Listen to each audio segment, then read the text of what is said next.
and you go to twubs.com, forum 0352, you can tweet as the sessions are going on. So as you're having your discussions, you can feed in. Now, unfortunately, because we have the PowerPoints, but this is a site that will automatically feed them in for that hashtag. And so every session that you go to, if you type in forum and then the session number, it will be registered as a tweet for the IUCN World Congress. And so you can do that on any of the sessions. There's a hashtag for each of them. So if you have an idea or a thought or a comment that you want to make, you can just type it into Twitter, and it will go up as long as you put that hashtag in. Thank you. Thanks a lot. And you can see that Hugh has already written quite a lot of tweets. I would also encourage the Future Leaders team. I know that Teresita is a Twitter, so if you want to tweet throughout the session, don't hesitate. So I was saying, in the ground rules, no internet. Well, the only exception is Twitter. Okay, good. I wanted to continue the presentation with facilitation. And actually, this is something that we've already discussed. So, because this was one of the questions. Who should facilitate the training? How to facilitate the training? So, the recommendation is really that you've got two facilitators, one expert in sustainability, who knows really well biodiversity ecosystems, who can answer tricky questions, and one experienced facilitator who can help with all the exercises. There's some facilitation tips on how to get people more energized, etc. Also, you think that Module 3 is slightly more technical because it is about valuation, so you may want to bring also an environmental economist to help you deliver this specific module. And if you're not an expert, an ecosystem expert, or if you're not an experienced facilitator, you can also leverage all your contacts. And I'm sure that you're in contact with other NGOs, with academics, with other with consultancies who can help you deliver the training session itself. Well, at WBCT, we're also planning to start organizing some train the trainers session as well. So we're going to develop some material, some train the trainer material, and hopefully it will be available on our website. Well, let's say beginning of next year. Around that time. Because on our side, so the program was released this year in February, and we're trying to roll it out. So when planning for a training session, you first really have to define the training objectives. What are you planning to achieve? What do you want your participants to get up to? And then also you've got to think about your audience itself, who they are, who are the participants, what is their level of knowledge, etc. And then you can start really customizing your presentation. But you really need to keep in mind your training objectives and also your audience, their level, their needs. And also this was one of the questions that was asked, but how are you going to follow up with them? What will be the next steps?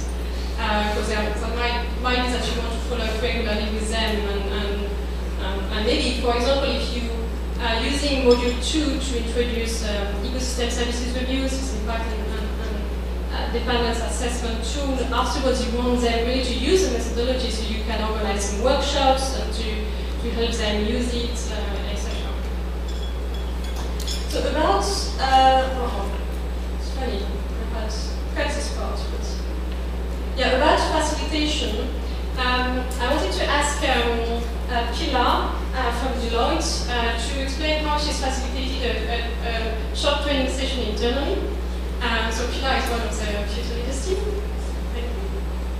Hello everyone. So I just want to share with you briefly my experience facilitating the event material for my organization, which is Deloitte. I work in the China practice of Deloitte, and I would say sustainability is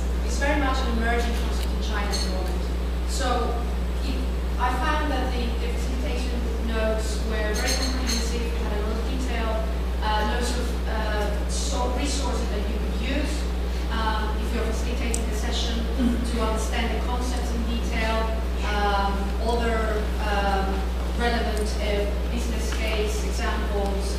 So it was very, very good.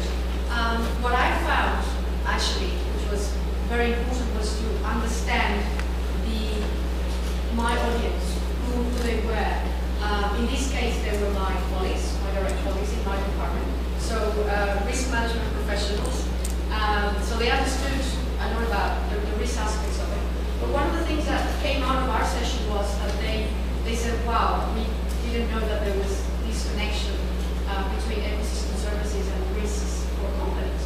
And for me, it was kind of amazing because I do have a background in sustainability, but it's for normal professionals that have to deal with this, they don't really understand that. So part of the efforts of bringing these materials to the different audiences is really understanding who they are and making sure they is at the right level. Like my colleagues really needed a kind of like a platform, not go straight into ecosystems, but provide them with like, okay, in China, for instance, we talk a lot about CSR. So let's link CSR and sustainability, and also let's link sustainability and ecosystem services. So I had to provide that bridge for them. I also need to customize it to the particular language, and also bring examples that they say, okay, this is a local company, I can understand that. And thanks to those efforts, I think we got a lot of very positive discussions in our team.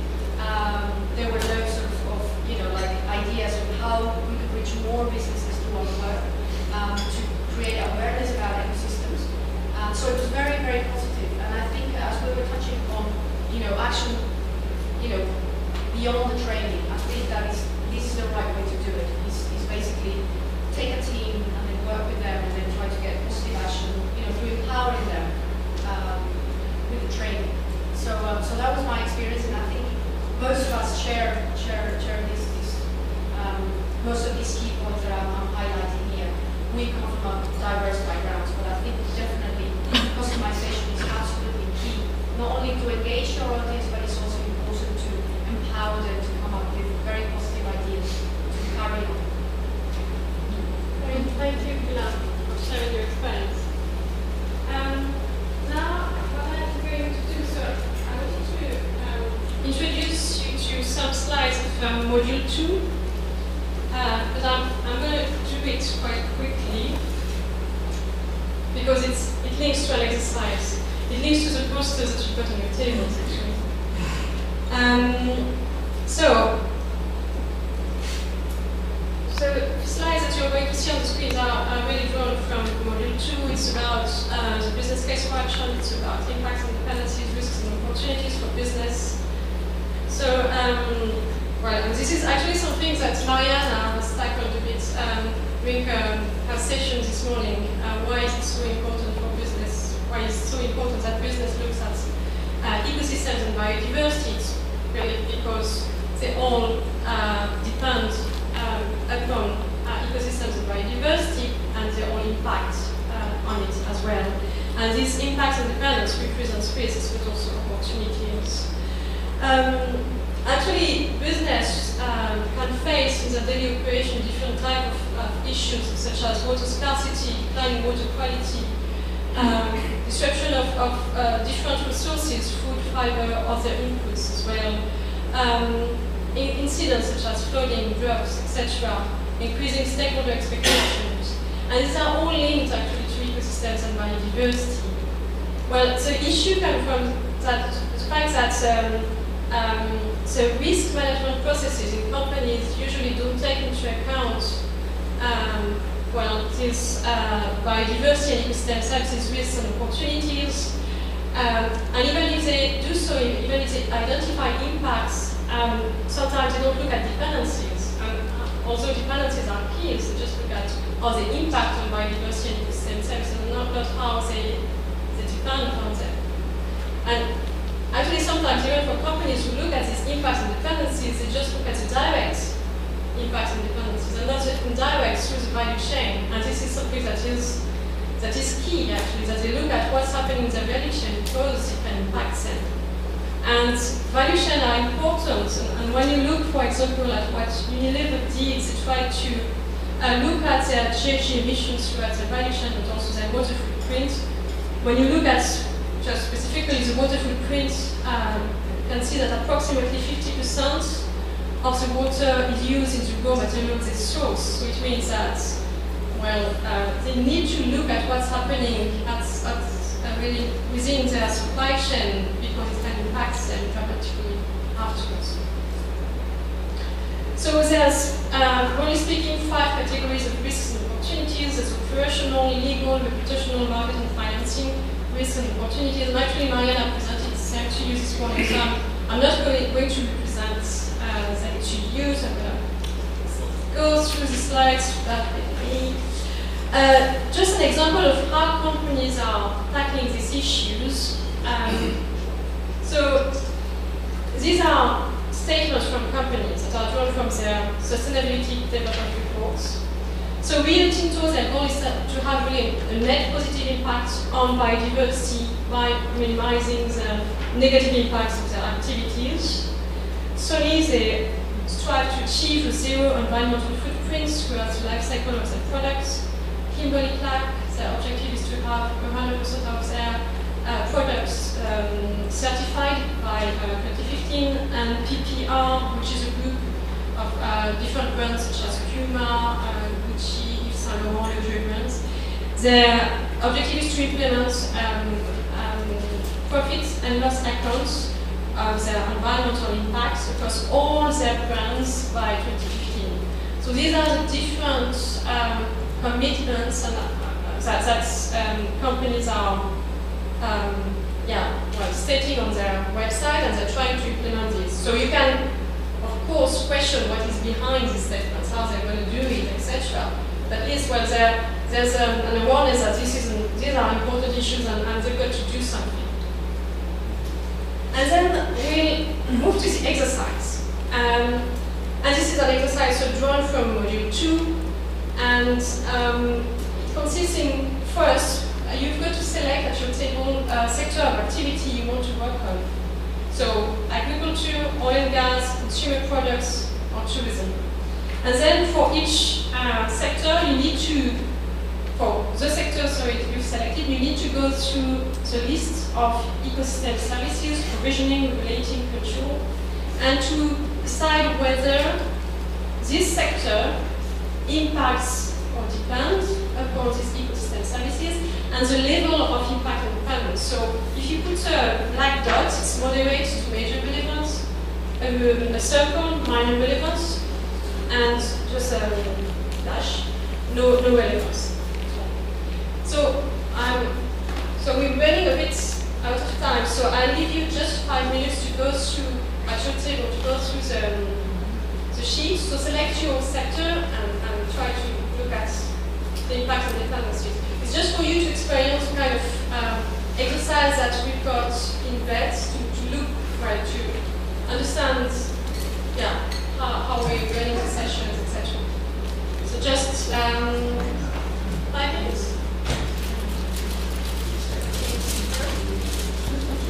And also, the FLT facilitators, if you want to help at the table and explain questions, etc. Thank you. Which one should we do?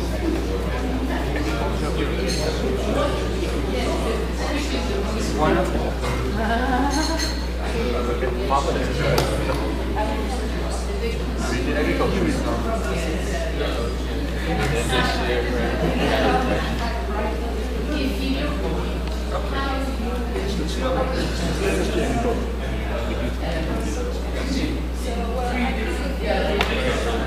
This is like a high scale.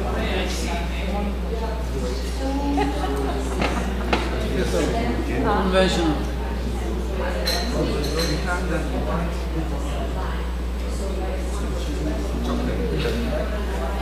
Agriculture.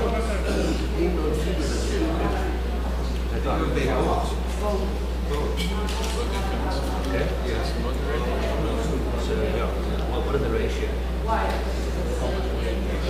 It's both 50-50 or 70-30. Should we balance it? Can we make it others? Because it's hard with 20-80. When you say this, like plus, you know,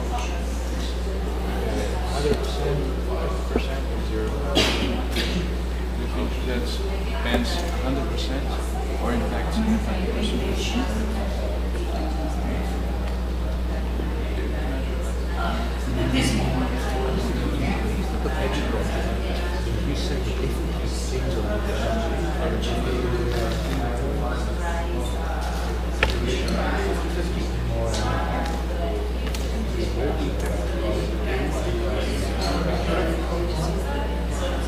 Is it agriculture sector?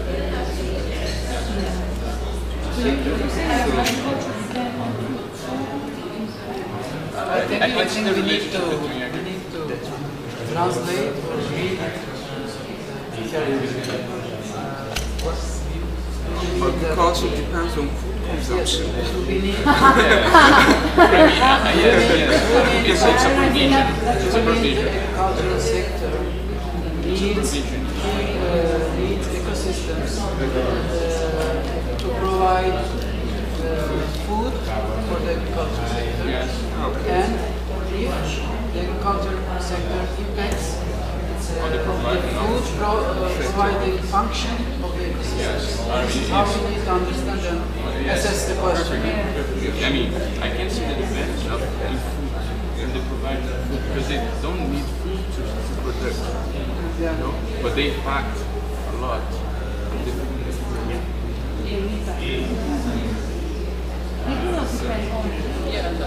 I don't have this relationship, but Manpower.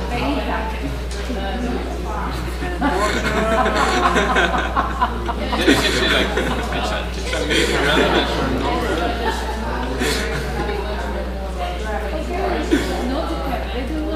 So there is no relevance and there is a major relevance.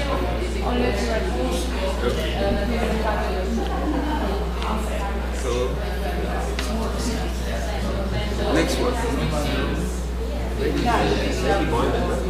Be mine. That's mine.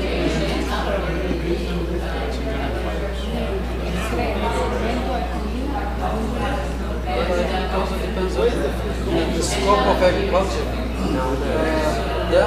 If the food is included in the agriculture, because in my country agriculture is always with animal husbandry, food, but excluding forestry, here we have fiber. It also depends on the scope.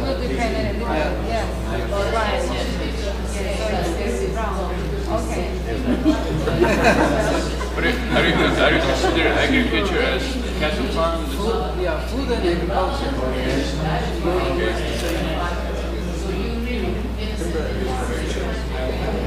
Consider forest grow as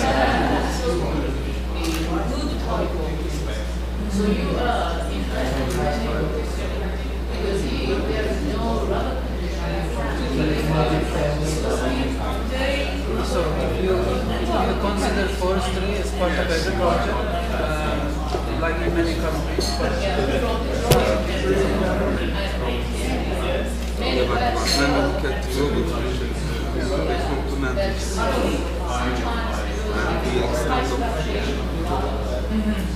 forestry also impacts the extent of agriculture and fresh food.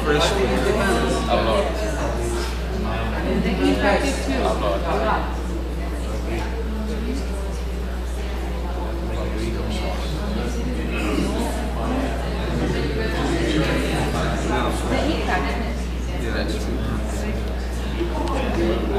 They impact, but they don't depend. You want to make it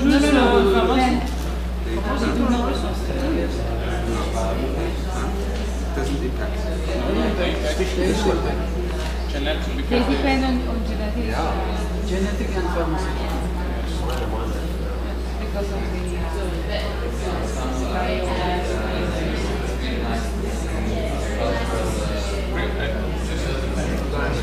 don't you think that they have they have to do the deforestation?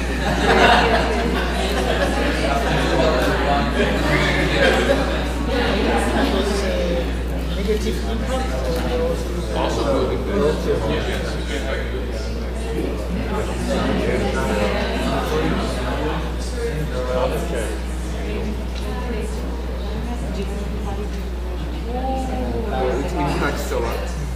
They depend on, So agriculture depends on regulation function in terms of climate and air quality. and also time. Pollinator.